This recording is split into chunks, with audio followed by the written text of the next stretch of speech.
को मनमा एउटा कन्फ्युज भइराखेको होला होइन। भिटेन दाले न्यू म्युजिक त निकाल्यो तर पुरानो म्युजिकसँग नि किन कोलाबोरेसन गरेर त्यही म्युजिकसँग चाहिँ किन टोन निकाल्यो भन्ने चाहिँ कन्फ्युज नहुनु होला। त्यो गानाको भाइबै त्यस्तो थियो अनि त्यो गानालाई निकालेर जोड्ने मजबुरी पर्यो किनकि एउटा आर्टिस्टले स्ट्रगल गरेर यति माथि पुगिराखेकोमा छोटै छोटै अब त्यो भर्खर बढीको आर्टिस्टहरूले अनि दाइको लागि अब कतिवटा कुरा भयो होला अनि अब दाइले म्युजिकद्वारा सबैलाई एक्सप्लेन गरिरहेको छ। प्लिज बुझ्ने ट्राई गरौँ। दुश्मन छ होला आई थिङ्क कोही पनि हुनसक्छ तर पनि अगर ऊ रेडी छ भने आइएम टु रेडी किनकि अगर मलाई हिकायो भने त म त चुप लाएर बस्दिनँ त। सेम एक्सप्लेन दाइले पनि त्यही गर्नुभएको होइन। अगर कसैले उसलाई अम्ला उठाउँदैछ भने त्यो अम्ला चाहिँ म पनि उठाउनु चाहन्छु। अगर उसले रेस्पेक्टली बोल्छ भने आइएम रेस्पेक्टली त्यही भन्दैछ दाइले होइन। अनि यो गानालाई चाहिँ कोलाबोरेसन किन गरेको भन्दाखेरि जुन कुरा उसकोमा थिएन त्यो कुरा उसले पायो भनेको मतलब यस एक्सप्लेनली बताउँदाखेरि दाइको हिस्ट्री सबैलाई थाहा छ। दाइले जुन चाहिँ स्ट्रगल गरेकोमा लाइफमा त्यो थिँदै थिएन।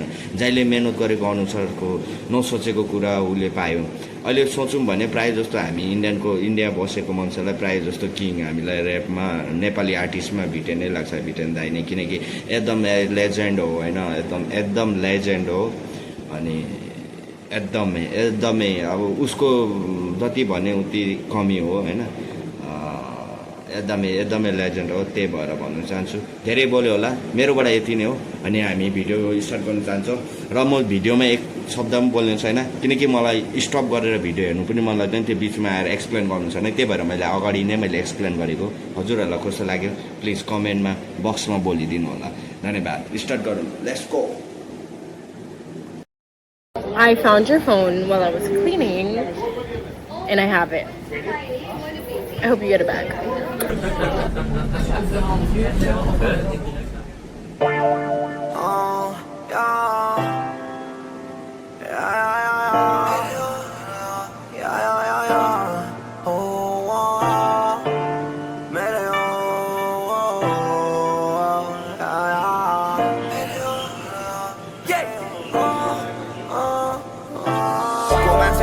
बुराई सबै मेरै हो जे कुरा थिएन मेरो त्यो नै आज मेरै भयो। समस्या धेरै तर छैन दुःख देखेको हुन्छु म एभ्रिडे रिल्याक्स अरू त्यस्तै हो। दुनियाँ फोर मलाई चोर भन्ने धेरै भयो। दिमागमा पैसा माल रडीहरू खेलेको कसले के गर्छ हेर्ने फुर्सद छैन मेरो ब्रो। ना जस्तो लैजा बरु फालिदिन्छु मेरो डो। दुश्मन बढिरहेछ डेली मार्न तयार म नै रेडीमा।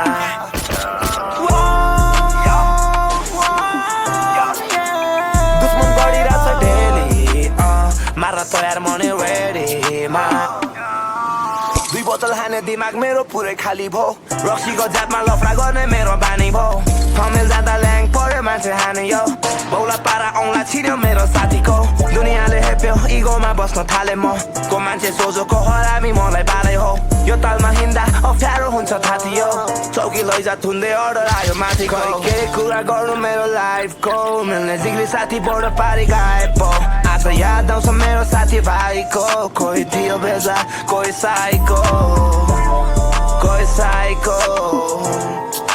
साइको फरक थियो कुन तर पनि आफ्नो नराम्रो दिन मिठो पल भनी आइरह्यो। त्यसैले आफ्नै तालमा बस्नु मतलब लाग्दैन के खासै। सक्सेस भने हेल्प गर मलाई साथै तल खस्ने बानी छैन मलाई हार्ने। हतकडीलाई बनाइदिए मैले डामे दस मस्ताए जुन चिज खानुहुन्न त्यही खाइदे। रनी दुनियाँसँग जहिले परिरहन्छ ल्याङ ल्याङ कहिले छोडेर मलाई यो त लाइफले। म त हारे नसाले खुसी मैले चाहे सक्दो माया बाँडे। म त हारे नसाले खुसी मैले चाहे सक्दो माया बाँडे।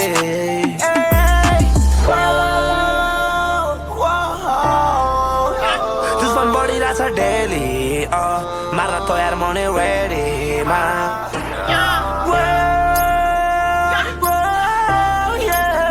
दुश्मन बढिरहेछ डेली मार्न तयार म नै रेडीमा।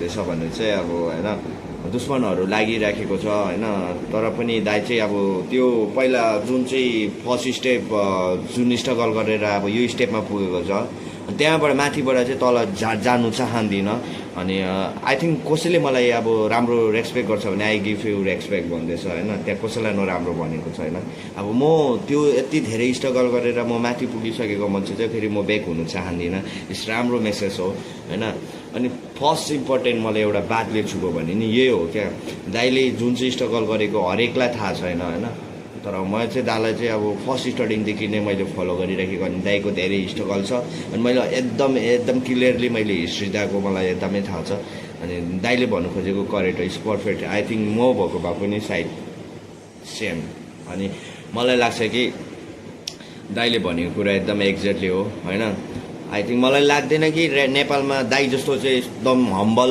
अनि स्ट्रगल गर्ने ऱ्यापर छ जस्तो लाग्दैन किनकि मैले इन्डियाबाट मैले एकदमै मनपर्ने प्रायः जस्तो मेरो साथीदेखि लिएर मैले सबै पब्लिकहरूलाई देख्छु एकदम भिटेन दाइ भनेपछि एकदम क्रेजी हो होइन अनि अहिलेसम्म बेसी जस्तो कन्सल्ट पनि भिटेन दाइले नै गरेको होला जस्तो लाग्छ किनकि एकदमै धेरै क्रेजी छ होइन सायद दाइले जहाँ आउनुपर्ने अहिले पनि मिलेको छैन इन्डियामा धेरै क्रेजी छ दाइको लागि अनि दाइले गरेर नै हरेक ऱ्यापरहरूले पनि चान्स पाएको जस्तो लाग्छ किनकि हामी इन्डियाबाट एउटा नेपाली आर्टिस्टलाई हामीले हेर्दैछ हामी जस्तो प्रायः जस्तो अहिले हिन्दी म्युजिकहरू बेसी हेर्छ तर पनि हामीले एउटा म्युजिक हेर्दैछ भन्ने चाहिँ कसको कारणले भन्ने चाहिँ फर्स्ट कुरा आउँछ फर्स्ट कुरा चाहिँ हामीले अब दाइको गानाको एक्सपिरियन्सले हामीलाई दाइको गाना मन पर्यो त्यसपछि हामीले अरू आर्टिस्टलाई चेक गर्नु थाल्यो त्यो अनुसारले नेपाली आर्टिस्टलाई हामीले चेक गर्दै जाँदाखेरि धेरै आर्टिस्टहरू राम्रो पायो अनि फर्स्ट चुनौती ग्रेट मान्ने चाहिँ हामीलाई लाग्छ कि भिटेन दाइ हो अगर भिटेन दाइ नभएको भए नेपाली आर्टिस्ट ऱ्यापरहरू यति धेरै लङ जान्थेन जस्तो लाग्छ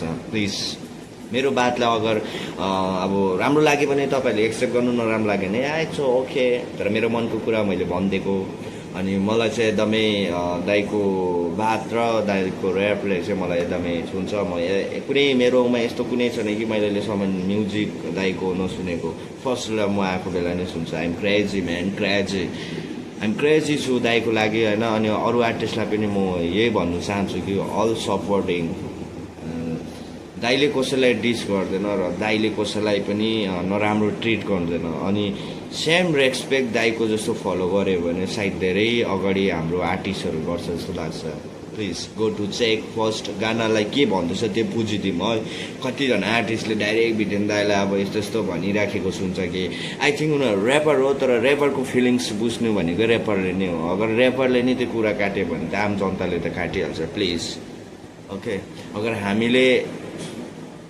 भनेको कुरा मलाई अनकम्फर्ट लाग्छ भने आइएम सो सरी तर मलाई सरी भन्नु छैन किनकि आइएम रुटली ट्रुथ कुरा गर्नु चाहन्छु र मलाई ट्रुथ कुरा गर्नुमा कसैले रोक्दैन this is my future my video त्यही भएर थ्याङ्क यू सो मच